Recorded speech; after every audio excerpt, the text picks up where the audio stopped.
very well, thank you. How are you? Yeah, good, thank you. Good. Now, we've known each other for a few years now, and I'm really looking forward to speaking with you and just learning more about mindfulness and, how it works and how it can really help people. Yep. All right, great. So what is mindfulness? Is it the same as meditation? No, so there is that sort of bit of a misnomer going around. I find two things. People think that mindfulness and meditation are the same, and they also think that meditation is about not thinking. So both of those things are myths.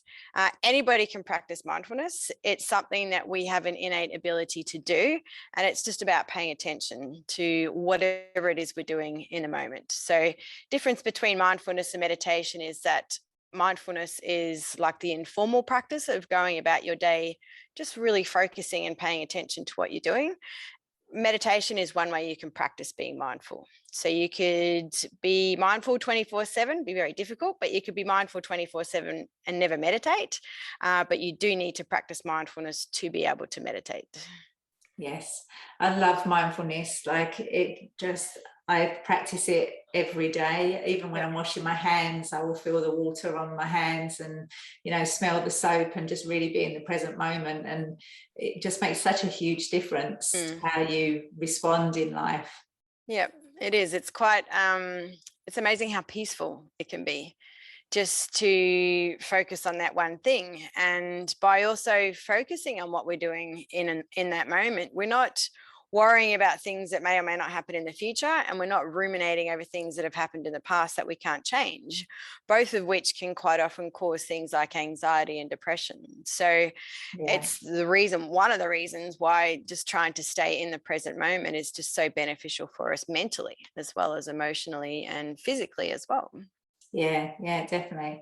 And I know that you now work with a lot of people in corporate and Yeah. in businesses. So why is it important in the workplace? Yeah, I think there's three key areas, one of them being relationships. So once we start practicing mindfulness ourselves, we start to become a lot more self-aware of our own thoughts and feelings and emotions and our triggers and how we respond to things. So by practicing more mindful, we learn to be a little bit more resilient to things like criticism. We learn to engage more as we have a little bit more confidence as well. So all of those things really help in relationships at home and at work, but also by creating more empathy and compassion for ourselves, we are then able to have more empathy and compassion for the people around us as well. So really just being kinder to each other, listening more, paying attention more. And then you've obviously got the mental benefits as well of once we start to practice mindfulness, we stop trying to do 10 things at once. We start to get less overwhelmed, which enables us to be more productive as well. Decision making, problem solving, creativity, all those things start to be able to be accessed more because we're not cluttering our minds with all the things that we don't need to be thinking about or worrying about. Yeah. And what sort of benefits does it have in the workplace? Like, why would they bring you in to help them? Yep. So there's things like the personal aspects of that stress reduction, and also sleeping better, which is obviously going to make people happier at work and more resilient at work, more productive at work. There's and that has a knock-on effect for your performance, all those sorts of things. And again, coming back to the relationships, just having a more harmonious working relationship, because you're going to have happier people that are more engaged, that feel more comfortable to, put up their hands with ideas, things like that. And yeah, just reduce sick days, reduce people leaving due to work stress, things like that as well. I think I read a statistic about, how much time that people actually waste. So probably about 20% of our time we waste being distracted at work, and also probably around 25% of workers nationally take time off due to work stress. So if we can just start to reduce some of the underlying reasons why people are, so distracted, getting stressed, taking sick leave, then obviously that's just going to have a better effect on the company's bottom line as well. Yeah, it's so important. You're right. The sick days are just increasing Yeah. because of the amount of stress people are under, and it's causing health issues and relationship breakdowns and all sorts of Yeah. problems at the moment. So, Yeah. have you found that in the last couple of years, with everything that's been going on, that people need this more than ever? Absolutely. Yeah, definitely. I think, you've had people isolated working from home. You've had, people losing jobs. You've had people a lot more work pressure on those industries that have expanded, that are struggling to get staff because they're busier. Obviously anybody that works in healthcare, childcare, any of those sort of industries that have had a massive strain put on them in the last couple of years. And I think that I think employers are starting to realize too that it's not necessarily about a short fix. It's all well and good having good benefits and all those sorts of things, and having training days and work parties and all that sort of thing to try and boost morale. But I think people are now looking for something more long term that's going to have more of an underlying effect on everybody, the leaders, the staff, your customers, everybody across the board. Yeah. Do you find that there's any resistance with people when you go into companies to work with them, that they just think it's like woo woo or crazy? Yeah. Yeah, absolutely. Definitely. Yeah, that's why it's very important to distinguish that difference between mindfulness and meditation. And I mean, I practice both. Some people might consider me a little bit woo woo in my private life, but when it comes to teaching and when it comes to practicing, that's why I love mindfulness meditation, because it's secular, it's easy to learn, it's practical. There is no woo woo. Anybody can do it. And it has massive, mental, physical, emotional well-being benefits. And it's just made such a massive difference in my life, both professionally and personally. So I think it's getting around the woo-woo, definitely. And also that resistance to people not necessarily wanting to do it in front of each other as well. Yes. When you've got people on Zoom, in some ways it can be a little bit easier. It's harder to engage, but it can be a little bit easier because people feel a little bit more autonomous, rather than putting people in a boardroom all together and telling them to close their eyes. And that can be, I think, a little bit self-conscious for some people. So again, it's just breaking it down into not being woo-woo, something you can do sitting in the boardroom. You don't have to lie down and have candles and incense and music and all that sort of thing. Getting people to realize that a simple breathing technique you can do in 60 seconds could be something that you can use throughout your day, wherever you are, in a meeting, in your office. It's learning that it is something practical that you can do anywhere, anytime. Fantastic. And could you share a tip with us, or a couple of Yeah, tips? certainly.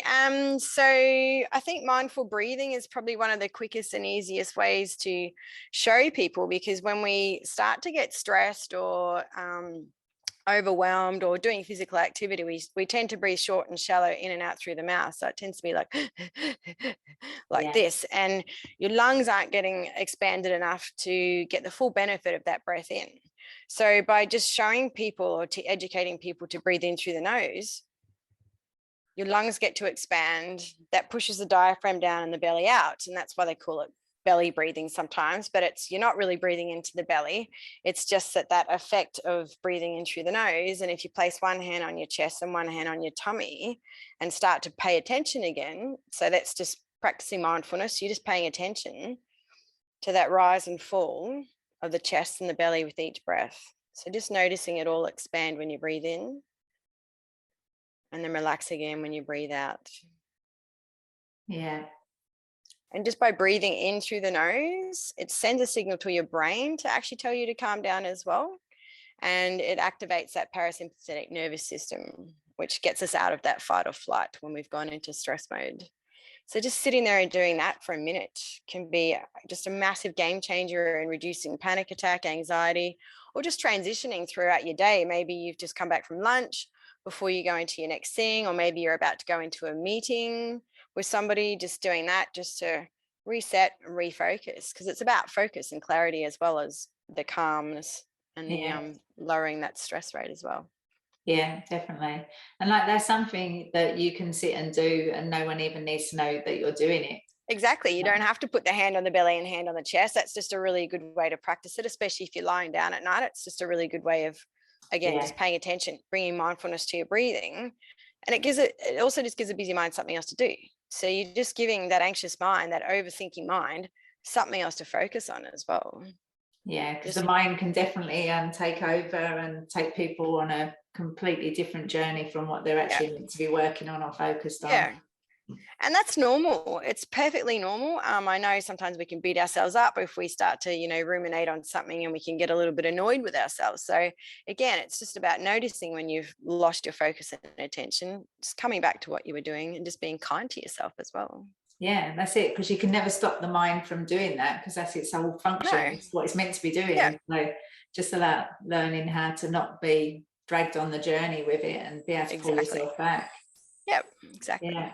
Yeah, it's a great tip. And I know it will help Yeah. a lot of people with that one. Yeah. All right, great. And do you have another one?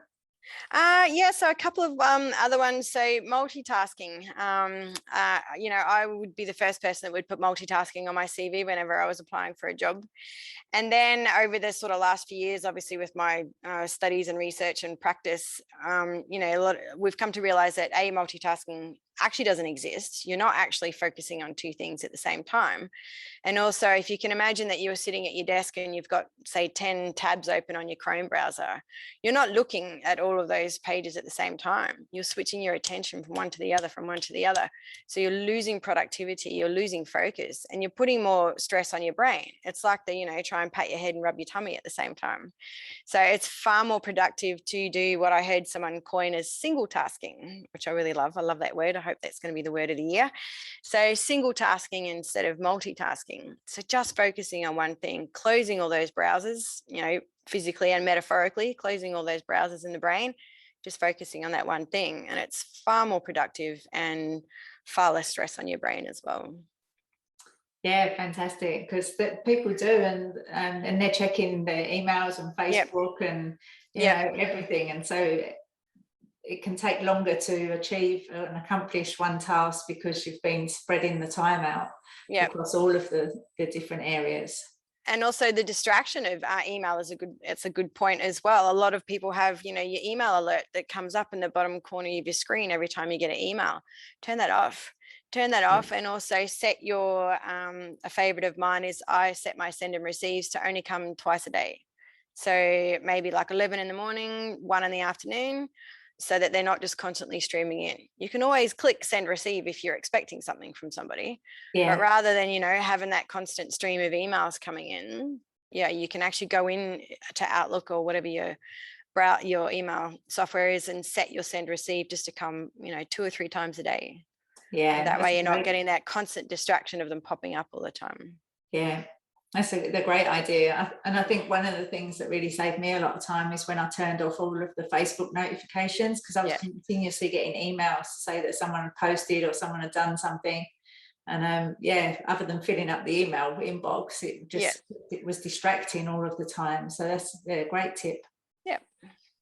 All right, lovely. And are you running any workshops at the moment? Yeah, so I offer an introductory workshop for businesses, organizations, any organization. I can do a 90-minute introduction or a 3-hour longer one, which is just more different practices. So we always cover a little bit of a breathing technique and a bit of a relaxation meditation, as well as just some tips for living mindfully, practicing mindfulness at work, all those sorts of things. And from there, if people want to, they can go on and do a longer program or get me back in for just set classes and things like that. But it's a few options that I offer for organizations now. Fantastic. And as you said, there's so many benefits for people to be more mindful nowadays, because you can be having a really stressful, busy day, and as soon as you come back to mindfulness, everything just sort of falls into place a bit more. That clarity. You get more clarity and you're just more peace. I think is what we all need at the moment. Yeah. everyone wants more peace in their life, I'm sure. Yeah, So yeah, yeah, it's a fantastic way to be able to do that. And I know that you have, you know, many skills in this area to be able to help people in whatever way they need more mindfulness in their lives, whether it's in yeah, their relationships or the workplace as well. yeah, Yeah, definitely. fantastic. So it's been an absolute pleasure speaking with you today. And yeah, let me know Thank how you. the workshops go. Yes, thanks, Anne. All right, see Have a you. great day. See And you. bye. Bye.